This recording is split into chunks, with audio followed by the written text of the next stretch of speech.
At her graduation, my stepdaughter thanked everyone who supported her, then looked straight at her biological dad. I wasn't mentioned once. Not for tuition, the car, or the rent I covered for 3 years. I clapped politely. After the ceremony, I walked over, smirked, and handed her the dinner bill for 37 guests. I stood in the back of the auditorium, watching her walk across that stage in her cap and gown. The afternoon sun streamed through the tall windows, casting long shadows across the rows of proud parents and relatives. 23 years old, fresh from earning her bachelor's degree in marketing, and she looked radiant up there. My chest should have swelled with pride. Instead, I felt hollow. The ceremony had been going on for nearly 2 hours. Name after name was called, students crossing the stage to collect their diplomas and shake hands with the dean. I had arrived early to get a decent seat, though I ended up standing anyway after giving mine to an elderly woman who reminded me of my late mother. My wife sat 3 rows from the front with her ex-husband and his new wife. They had saved those seats weeks ago, apparently. Nobody thought to save one for me. When her name was finally called, I straightened up. This was it. 4 years of tuition payments, countless late-night calls when she was stressed about exams, co-signing her first apartment lease, buying her that used Honda Civic so she could commute to her internship. The spreadsheet I kept in my desk drawer at home had the exact total. $247,000 over the years, not counting the smaller things like textbooks and groceries, and that spring break trip to Mexico she absolutely needed for her mental health. She took the microphone after receiving her diploma. The university allowed honors students to say a few words, and she had graduated summa cum laude. My wife had been crying with joy since we arrived, and I had held her hand through most of the ceremony, feeling her squeeze tighter each time another graduate spoke. The speech started well enough. She thanked the professors who had inspired her, mentioned her roommates who had become like sisters, acknowledged the long nights in the library and the challenges of finding herself in a competitive program. Then came the part where she thanked her family. She turned toward where her mother and biological father sat. Her voice cracked with emotion as she spoke about the unwavering support she had received, the sacrifices made on her behalf, the love that had carried her through the hardest moments. She specifically thanked her father for believing in her dreams, for the encouragement when she doubted herself, for being her rock. Then she thanked her mother for everything, though the everything remained frustratingly vague.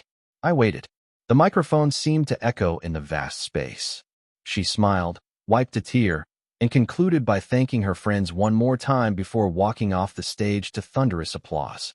My name never came up. Not once. I clapped, kept my face neutral. Around me, people stood for a standing ovation, and I stood too because that was what you did. My wife glanced back at me with a strange expression I could not quite read. Maybe she had expected me to be upfront with them. Maybe she realized what had just happened. The rest of the ceremony blurred together. More names, more handshakes, more proud parents capturing every moment on their phones. I checked my watch several times. The dinner reservation was at 6, and I had booked the private room at an upscale Italian restaurant downtown. 37 people were expected. The estimate I had received from the manager was somewhere between $8,000 and $10,000, depending on what people ordered and how much wine flowed. When the ceremony finally ended, the crowd surged toward the graduates. I hung back, watching my wife embrace her daughter, watching the biological father sweep her up in a hug that lasted too long. His new wife took photos. Other relatives I barely knew crowded around, offering congratulations and posing for pictures. Aunts, uncles, cousins from her father's side of the family. They all seemed to know exactly where to stand. I waited until the initial frenzy died down before approaching. My stepdaughter saw me coming and smiled, though it did not quite reach her eyes. She had always been polite to me, never rude, but there had always been a distance. I was the man who married her mother, nothing more and nothing less. She thanked me for coming. I told her congratulations and that I was proud of her accomplishment. The words felt mechanical leaving my mouth. She nodded and turned back to her friends who were calling her over for photos. That was when I decided. I pulled out my phone and opened the calculator app.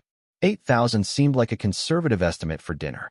I had put down my credit card when making the reservation, and they had my information on file. One quick call to the restaurant, and I could cancel the whole thing. But that felt too dramatic, too much like something from a bad movie. No, I had a better idea. The restaurant was a 15-minute drive away. Everyone had been told to meet there at 6. It was now 4:30. I walked back to my car alone, driving through the city streets on autopilot. My mind kept replaying the speech, listening for any mention of me that I might have missed. There was nothing. 3 years of paying her rent while she did unpaid internships. The car that she drove every single day. The tuition that would have buried her in debt otherwise. Invisible. I arrived at the restaurant early and spoke with the manager. He was a thin man with an Italian accent who remembered me from when I had come in to arrange everything 2 weeks prior. I explained what I needed, and he looked uncomfortable but eventually agreed. This was a business, after all, and my request was not technically unreasonable. Guests began arriving around 5:45. I stood near the entrance to the private room, greeting people as they walked in. My wife arrived with her daughter and ex-husband, all of them laughing about something that had happened at the ceremony. They walked past me with quick hellos, already absorbed in their own celebration. The room filled up. 37 people, exactly as expected. Friends from college, extended family, a few of her old high school teachers who had made the drive. The energy was festive, loud, full of life. Champagne was poured. Appetizers circulated on silver trays carried by attentive waiters. I sat at the far end of the long table, positioned where I could see everyone, but where I could easily be forgotten. Dinner proceeded through multiple courses. Salads, pasta, the main entrees. I had ordered the prix-fixe menu for everyone, keeping things simple so there would not be confusion later. The wine kept flowing. My wife got tipsy and sentimental, standing at one point to make a toast about her baby girl, all grown up. The biological father made a toast about never giving up on your dreams. Various friends stood and shared funny stories from their college years. Nobody asked me to say anything. I nursed a single glass of red wine and watched. Dessert arrived around 8:30. Tiramisu and panna cotta, with espresso for those who wanted it. The graduate looked happy, genuinely happy, surrounded by people who loved her. I felt that hollowness in my chest expand.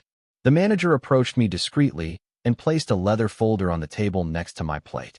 I opened it to see the final bill. $9,347.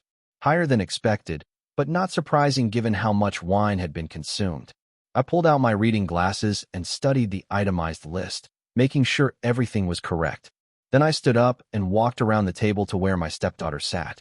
The conversation died down as people noticed me approaching. She looked up, still smiling, probably expecting some kind of speech or sentimental moment. I placed the leather folder in front of her and told her congratulations one more time. She looked confused, opening the folder to see the bill inside. Her smile faltered.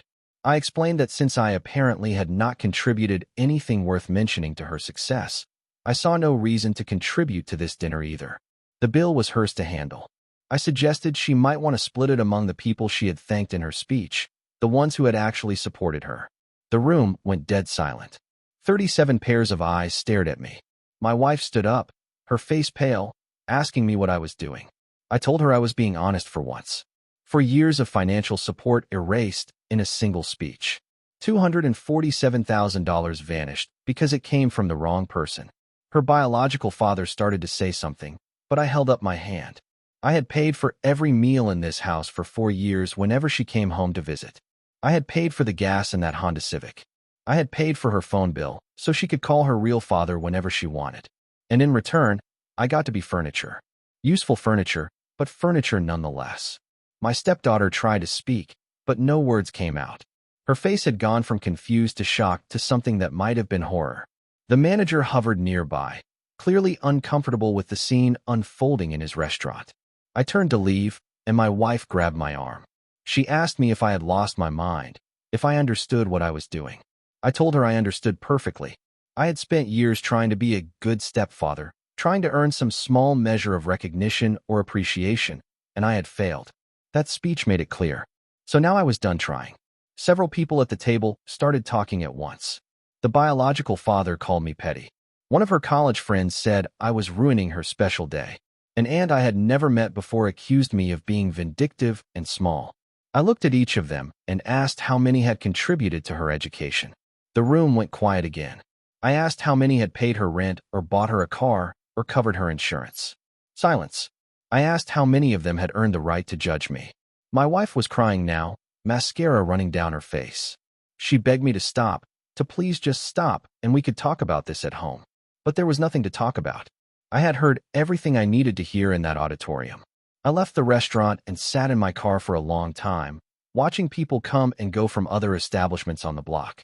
My phone started buzzing almost immediately. Texts from my wife, from her sister, from a couple of her friends who had my number. All of them saying some version of the same thing. I was cruel. I was embarrassing. I was making everything about me. Maybe they were right. Maybe I was being petty and vindictive. But for 4 years, I had made everything about her. And where had that gotten me? I drove home and poured myself a whiskey. The house was empty and quiet. I sat in my office and pulled out that spreadsheet, looking at all the numbers I had tracked so carefully. Tuition payments, rent checks, car insurance, that emergency room visit when she had a bad reaction to shellfish. Every entry represented a moment where I had chosen to help, had chosen to be present, had chosen to act like a real parent even though I had no biological obligation to do so. My phone kept buzzing. I turned it off. Update 1. I slept on the couch that night. Not because anyone asked me to, but because I could not bring myself to go upstairs to the bedroom. Around 3 in the morning, I heard a car in the driveway. The front door opened quietly, and my wife came in alone. She saw me sitting there in the dark and asked if we could talk. We talked. Or rather, she talked and I listened. She told me I had humiliated her daughter on the most important day of her life. She told me I had made a spectacle of myself in front of the entire family. She told me I had acted like a child who did not get a gold star. I asked her if she had noticed the speech. Really noticed it. She went quiet for a moment, then admitted she had caught it, but thought maybe her daughter had just forgotten in the moment, was nervous, had not meant anything by it. I told her that was the problem. It was easy to forget me because I had made it easy. I had never demanded recognition. I had just given and expected that love and appreciation would naturally follow. She said her ex-husband had ended up covering the dinner bill. He had apparently made a big show of it, pulling out his credit card and telling everyone not to worry, that he would handle it because family takes care of family. The irony was not lost on me. I asked my wife if she understood why I had done it. She said she was trying to, but that my timing was cruel. I told her the timing was perfect. Her daughter had just publicly declared who mattered and who did not. I was simply respecting that boundary. We went in circles for an hour before she went upstairs to bed. I stayed on the couch. The next day, messages started coming from other people. My stepdaughter sent a long text saying she had not meant to hurt me, that she had just been nervous and overwhelmed, that of course she appreciated everything I had done. The words felt empty. If she had truly appreciated it, my name would have come up naturally. You do not forget the people who matter. Her biological father sent a message too, surprisingly. He said I had every right to feel hurt, but that I had handled it poorly. He suggested we meet for coffee to talk man to man. I ignored it. My wife's sister called and lectured me for 20 minutes about family and forgiveness. I let her talk herself out, and then hung up without responding. The only person I heard from who seemed to understand was my brother. He called 2 days after the incident and told me he would have done the same thing. He reminded me of our father, who had raised us alone after our mother died when we were young. Our father had never demanded gratitude, but he had also never let people take him for granted. There was a difference between being selfless and being a doormat. A week went by. My wife and I existed in the same house, but barely spoke. She slept in the bedroom. I stayed in the guest room. We passed each other in the kitchen and exchanged polite pleasantries about nothing important. My stepdaughter tried to call several times. I let it go to voicemail. Her messages grew increasingly desperate. She wanted to explain, wanted to apologize, wanted to make things right. But what was there to explain? The truth had been spoken in that auditorium. Everything after was just damage control. 2 weeks after graduation, my wife sat me down and said we needed to make a decision. Either I needed to forgive her daughter and move forward, or we needed to seriously discuss our marriage. She said she could not live in this Cold War forever. I asked her what forgiveness looked like. Did it mean pretending nothing happened? Did it mean going back to being the invisible wallet? She said it meant understanding that her daughter was young and made a mistake and deserved a chance to make amends. I told her I would think about it. Update 2. A month after graduation, my stepdaughter showed up at the house unannounced. My wife was at work. I answered the door and found her standing there with red eyes, clearly having been crying. She asked if we could talk, and I let her in because turning her away felt too harsh even for me. We sat in the living room where I had sat alone so many nights recently. She told me she had been thinking about the graduation nonstop. She said she had gone back and watched the video her friend took, and hearing herself give that speech made her sick. She admitted she had gotten caught up in the emotion of the moment, had wanted to please her father who had made such a big deal about attending, had not thought about how it would sound. I asked her if she had thought about me at all while writing that speech. She hesitated, then admitted she had not written anything down, had just spoken from the heart. That was the problem, I told her. I was not in her heart. Not really. She cried and said that was not true. She listed things I had done for her over the years, as if reciting them would prove something. But anyone could memorize a list. The question was whether those actions had meant anything to her in the moment that mattered. She asked what she could do to fix this. I told her there was nothing to fix. She had shown me where I stood, and I was adjusting my expectations accordingly. From now on, I would be polite and civil, but I would not be her father. I would not be the person she called when she needed something. I would not be the safety net. She looked stricken and said she did not want that.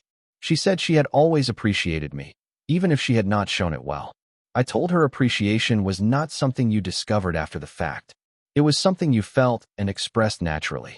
She left after an hour, and I felt empty again. Not angry anymore, just empty. My wife came home, and I told her about the conversation. She asked if it changed anything. I said no. She looked disappointed, but not surprised. 3 months have passed since graduation.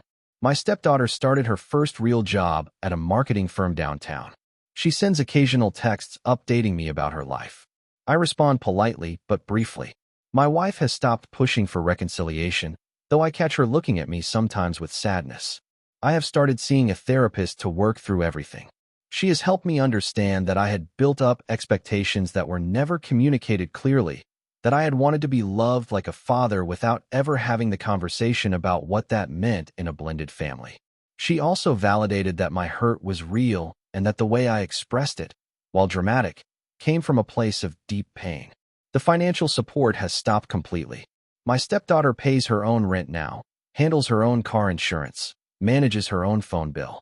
My wife initially objected, but eventually accepted it. The biological father has stepped up some, apparently, which was what should have happened from the beginning. I do not regret handing her that bill. It was petty and it was harsh, but it was also honest. For once, I stopped pretending everything was fine. I stopped being the nice guy who swallows his feelings. I stopped making myself small to keep the peace.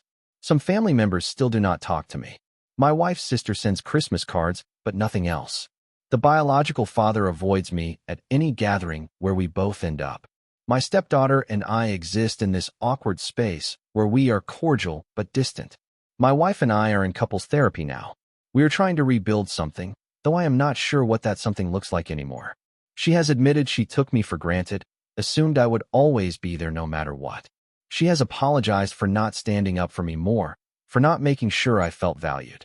I have apologized for the public nature of my response, for not having an honest conversation before things reached that breaking point. The therapist asked me last week if I would do anything differently.